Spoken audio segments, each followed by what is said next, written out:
SGC here, and we're back with Comics Time. Up first, we got Rumble number 7, world building, sort of change of pacing. Now we get to know this world that's behind this mythical Rumble dude, Rafak. I don't know how to pronounce that. But now we get to see more magic happening, and then we have sort of a parallel narrative with our main buddy here, Bobby and Jasper, just chilling out and just talking about that girl at the hospital. So I really love this series. The artwork is great, the action is great, the characters are fun, and yeah, can't wait for the next issue. So Deadpool versus Thanos number 2. Now they're off to this space station to find death, and they bump into these like crazy assassin people, and clearly no match whatsoever. It's more of a like, let's talk and kill each other, but not.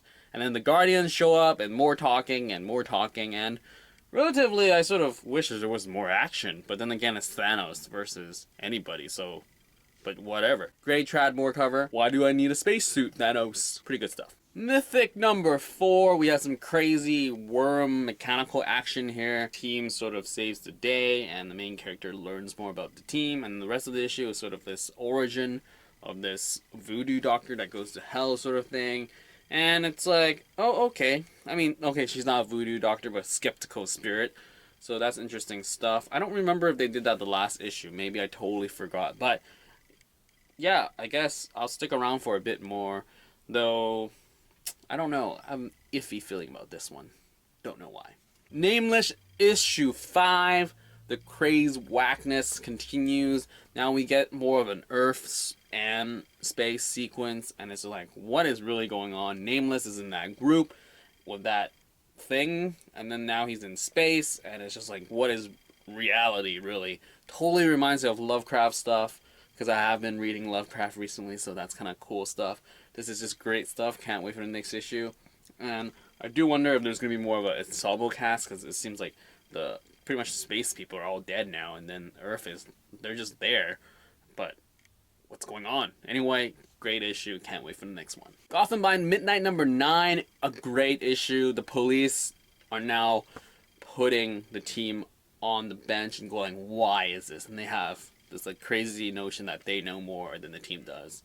I mean, come on, the team's cops. They're cops first, and then they're these weird paranormal guys, and it's just like hilarious to see all these like normal cops being so full of themselves and getting owned, like straight up owned.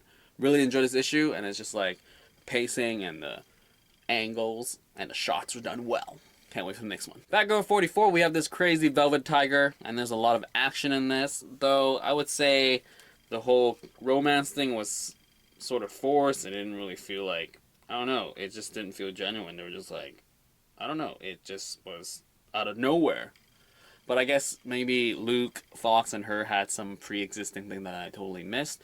But I love the action, and art is always great, and can't wait for the next issue. Years of Future Past number 5, I think this is the last one. Crazy, lot of mutant infighting, and it's just like, wow. It's just all this like sort of idealistic thoughts about how the world should be run, and then we have Kitty Pryde and her daughter sort of saving the president sort of thing, and it's just like, isn't just the same status quo as before sort of thing, as the mutants are dangerous but they're good for something.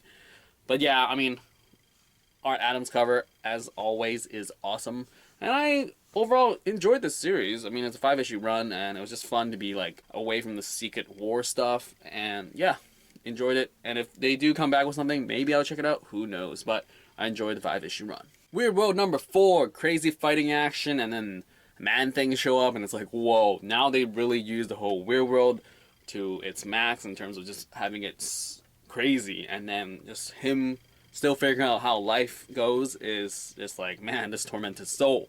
Anyway, great writing, love the art as always, and yeah, I think the next issue should be the last one, so looking forward to that for sure. Fight Club 2 number 5, I sort of get where it's going now, but the whole young kid thing, I still not sure. And I keep forgetting that this is a new main character, Sebastian, because I keep thinking of Edward Norton's character, whatever his name was, the narrator. So it's kind of weird. I have to wrap my brain around that. And totally, hopefully, I can reread 1 to 5 actually, and then sort of get a better understanding. But I mean, generally, the art's pretty cool, and then the whole flipping back and forth thing is kind of interesting with his personalities. And also now that there's just a lot of pill action this time around, it's like, oh, interesting sort of way to go. And it's just like, okay, things are growing and growing again. So I wouldn't say I look forward to the next issue. Just like, oh, it's a thing I buy because it's Fight Club. I wonder if my, like, you know, enjoyment of Fight Club will one day go like, yeah, I think I should stop buying. Because, I mean, it's a 4-book comic, and the narrative could be a lot tighter for me, because I feel like this was, probably would have been a lot better if it was book form.